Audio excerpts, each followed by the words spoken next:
राज्यातील काही भागात आजपासून 3 दिवस तुरळक ठिकाणी वादळी पावसाचा अंदाज आहे. पूर्व विदर्भ आणि मराठवाड्यातील काही भागात पावसाला पोषक हवामान आहे.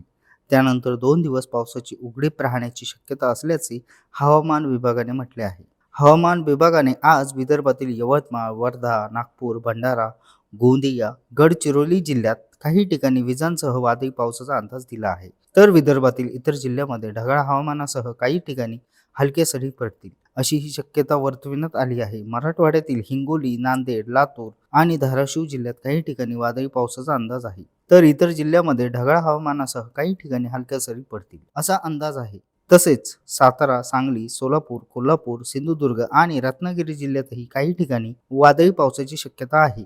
उद्या राज्यातील इतर काही भागात पाऊस पडण्याची शक्यता आहे.